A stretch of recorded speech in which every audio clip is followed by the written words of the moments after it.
한국은 약간 밥그릇을 들고 먹으면 매너 없는 거예요. 일본은 이렇게 먹으면 강아지들이 밥을 먹는 모습이랑 비슷하다 그래서 중국에도 오히려 이렇게 잡고 같이 먹으면 사람 자세가 딱 펴져 있어서 그렇게 먹고 있는 것 같아요. 안녕하세요. 저는 한국인 혜진. 저는 중국인 제인입니다. 저는 일본에서 온 커타입니다. 지난번에 한중일 젓가락에 대해서 이야기를 해봤는데요. 되게 반응이 좋았어요. 그래서 이번에는 한중일 식문화에 대해서 이야기해보려고 합니다. 와, 정말 재밌을 것 같아요. 먹을 거니까. 그래서 첫 번째는 식탁. 식탁에 대해서 얘기해볼까요? 네, 좋아요. 일단 중국의 식탁부터 먼저 소개해보자면요. 중국은 동그란 식탁에서 앉기로 유명하잖아요. 많은 사람도 모일 때 그리고 식당, 호텔 이런 데 보면은 이런 구조 맞아요, 많이 보실 수 맞아요. 있거든요. 집에서 밥 먹는 거는 사실은 동그랑도 있지만 사각형인 것도 많아요. 이렇게 보시면 이 중간에 여기만 유리가 있잖아요. 이 바깥에는 유리가 없고 접시만 있고 돌리면서 자기 먹고 싶은 거 딱 차례가 왔을 때 이제 공용 젓가락이 있어요. 야채 뜰 때만 쓰는 젓가락이 일본에서도 있고 요새밭이라고 네, 해요. 맞아요. 요새밭이. 약간 요새 맛이 뷔페, 뷔페 같은 느낌? 그렇게 해서 자기 그릇에다가 놔도 옮기고 그 다음에 자기 젓가락으로 써서 이제 먹는 건데 만약 이쪽이 문이라고 치면 여기가 주인 자리인 거예요. 바로 문에 보이는데 그리고 주인의 오른쪽을 보시다 보면 이쪽 자리는 중요한 손님. 그래서 주인이랑 가까우면 가까울수록 그 손님의 중요도가 올라가는 거 있잖아요. 짠! 일본은 중국 거 보다가 보니까 너무 소심한 것 같은데 일본은 완전히 개인상입니다. 그래서 같은 식탁에서 다 같이 먹더라도 이렇게 정식처럼 한 사람씩 먹을 거는 나눠주고 나올 경우가 많아요. 그리고 젓가락을 옆에다가 이렇게 저번에도 말했지만 일본은 옆으로 하는 게 보통이고 한국이었으면 분명 여기에 숟가락이 있었을 텐데 일본은 젓가락만 있으면 다 먹을 수 있습니다. 그리고 이 개인상인데 막 여기가 밥이고 여기가 국이고 여기에 반찬이 있고 이런 게 매너상 결정돼 있어서 우리도 고등학교 때 그런 가정 교육 그런 게 있는데 수업이 그때 배웠었지만 사실 이게 잘 맞는지를 모르겠는데 맞을 거예요. 한국은 일본과 중국 와, 풍성하다. 이렇게 짬뽕? 중국처럼 이렇게 많이 같이 먹을 때도 있고 이렇게 한 명씩 독상으로 먹는 경우도 있고요. 저희는 항상 숟가락이 있죠. 밥 먹는 거에 숟가락이 없다고 생각을 전혀 할 수 없어요. 그리고 저희도 뭔가 이 밥이랑 국 위치가 국이 오른쪽에 항상 와야 되는데 이게 반대가 되는 경우는 제사상에만 그런 경우가 있고 그거 있어야겠다. 그리고 한국은 이렇게 일본처럼 뭔가 이렇게 덜어서 먹는 게 아니라 약간 찌개나 이런 것들을 하나 큰 이렇게 냄비에 해가지고 가족들이 다 같이 먹고 그다음 꼭 가족이 아니더라도 막 회사나 뭐 어디 맞아. 갔을 때도 그게 이렇게 좀 다 같이 신기해요. 먹어요. 그래서 특히 막 이런 거는 일본에서도 다 같이 먹긴 하는데 생선 같은 거나 국 같은 거를 다 같이 먹는 게 저는 되게 신기했어요. 두 번째는 젓가락이에요. 지난번에도 얘기했지만 큰 차이점이 있었죠. 그렇죠. 일단 중국 젓가락은 저번 영상 보시다시피 한국, 일본 젓가락 중에서 제일 길어요. 중국의 음식이 일단 멀리 있고 기름질 좀 많이 있다는 그런 점 때문에 좀 미끄럽지지 않게 이렇게 길게 나무 젓가락 위주로 사용하고 있거든요. 네, 나 일본 거는 생선류를 옛날부터 많이 먹다 보니까 이게 앞부분이 좀 뾰족하게 돼 있는 편인 것 같아요. 일본 것도 나무 젓가락이 많고 조금 중국에 비하면 짧은 편인 것 같아요. 그래서 가벼워요, 대신에. 한국은 쇠 젓가락을 사용해요. 작은 콩부터 말랑한 무까지 모든 것들을 잘 집을 수 있어야 되고 하니까 그런데 이게 좀 무겁잖아요. 그러면 이제 손의 힘이 적당하게 무게가 실린대요. 그래서 좀 더 세밀한 젓가락질을 할 수 있다고 합니다. 한국은 김치나 깻잎 같은 얇은 반찬들을 많이 먹어서 섬세한 젓가락질이 필요해요. 그래서 이게 세 나라의 젓가락을 비교한 사진인데요. 어떤 것 같나요? 확실한 역시 차이가 나네요. 일본 게 제일 짧구나.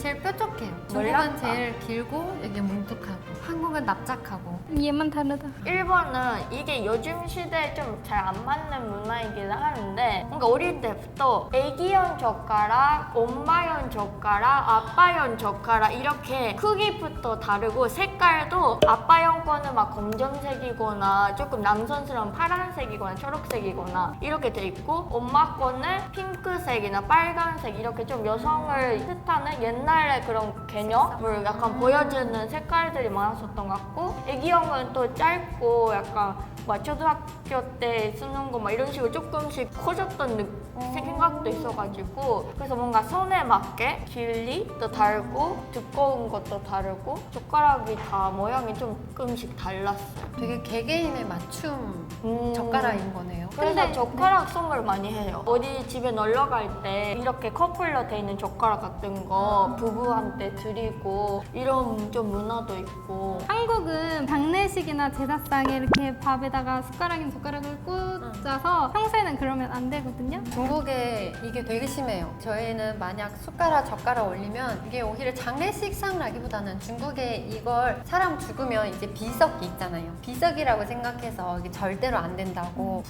불길하다고 이렇게 생각해서 이렇게 꽂으면 어른한테 맞아요.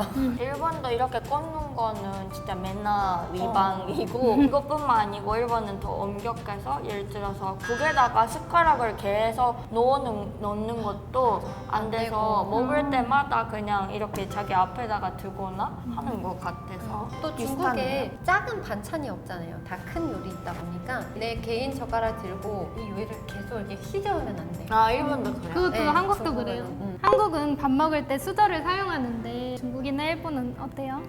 중국 같은 경우에는 밥 먹을 때도 숟가락에 사용하고 그리고 죽 먹을 때 숟가락하고 달라요. 그리고 국 먹을 때 숟가락하고 죽 먹을 때 숟가락이 똑같은 이렇게 생겼거든요. 약간 국자 같이. 네. 밥 먹을 때는 밥 숟가락 한국 숟가락 비해서 그게 좀 커요. 일본은 부드러운 거 먹을 때, 두부 같은 거 먹을 때 전통적인 숟가락들은 좀 앞에 동그랗고 나무로 돼 있는 그런 숟가락이 일본 숟가락인 것 같아요. 근데 한국 숟가락처럼 일본에서 스푼이라고 하는데 스푼을 쓸 때는 뭔가 양식 먹을 때 카레 라이스나 막 그런 양식 먹을 때 포크 나이프랑 같이 나올 경우가 좀 많은 편인 것 같고 한국처럼 매번 이렇게 젓가락이랑 숟가락이 나오는 그런 거는 없는 것 같아요. 밥 먹을 때 이렇게 들고 젓가락으로 먹고 그리고 아까 언니가 말했던 이렇게 생긴 숟가락 같은 거 있잖아요. 네. 중국에서 쓰는 거 그거 일본에서 렌게라고 하는데 저희도 라멘 같은 거 국 더 먹을 때 그럴 때 그 렌게를 쓰고 같이. 더 먹을 때는 그렇게 써요. 세 번째는 그릇이에요.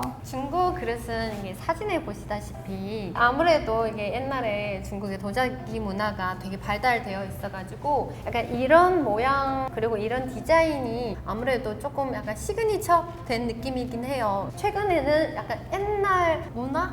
옛날 감성을 이제 찾을 때는 보통 이런 그릇을 많이 사용하고 요즘은 좀 더 많이 모던한 디자인으로 많이 쓰고 있습니다. 흰색하고 푸른색 섞인 이런 그릇. 일본은 짠 밥그릇은 보통 이런 뚜껑은 없어요. 근데 국을 넣는 그릇은 이렇게 뚜껑이 있는 경우가 많고 완전 일본 전통 음식 같은 거 먹으러 가면은 대부분은 나무 같은 걸로 돼 있는 게 더 플라스틱 같은 게 많아서 이렇게 저은 도자기 같은 이런 그릇은 많이 볼 수가 없는데 이런 돌로 돼 있는 거는 언제 볼 수 있냐면 밥그릇에 많이 보여요. 그런 거를 모아 두는 걸 좋아하는 콜렉터 분들이 있습니다. 질문. 그러면 이 뚜껑은 꺼내가지고 혹시 뭐 반찬 그릇처럼 이렇게 절대로 안 되죠. 절대로 안 되죠. 그걸 혼나고 이거 뺄 때도 막 어떤 식으로 손을 막 이렇게 해야 된다 이런 매너도 사실상 있다 보니까 그런 게 반찬 그릇으로 쓰면은 아니. 혼날 거예요. 여기에 막 예를 들어서 생선이 들어가 있어서 뼈 같은 게 있으면은 이 뚜껑에다가 이렇게 버릴 골라서. 때가 많았었고 그렇게 하면은 나중에 이렇게 덮거나 그대로 가져가 주시거나 할 때도 있고 일본 문화상 이 도자기 자체도 문화라고 생각을 해가지고 이 모양을 조금 즐기거나 이 뚜껑을 열었을 때 조금 이렇게 보거나 막 이런 문화도 있는 것 같아요. 그리고 일본은 밥그릇을 이렇게 들고 먹잖아요. 그래서 나무로 된 거를 많이 사용해서 열이 전달이 안 되니까 이걸 들고 먹을 수 있다고 하더라고요. 그리고 보면은 일본은 밥그릇은 이런 도자기가 많은데 여기 밑에 조금 두꺼워요. 이게 뭐냐면 들었을 때 여기 윗부분이랑 밑에 부분에 이렇게 걸쳐 넣으면은 이런 중간 부분에서 열이 전달될 때도 그렇게 뜨겁지 않거든요. 이렇게. 그래가지고 들어있네요. 여기가 조금 이렇게 두꺼운 편인 것 같아요.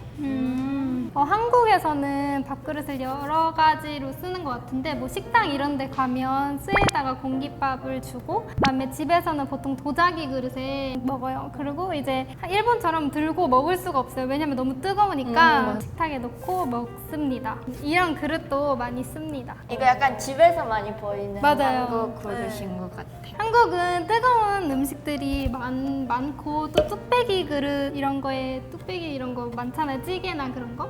그러니까 뜨거워서 이렇게 들고 먹을 수도 없는 것 같아요. 한국은 약간 밥그릇을 들고 먹으면 약간 너무 매너 없는 거예요. 맞아요.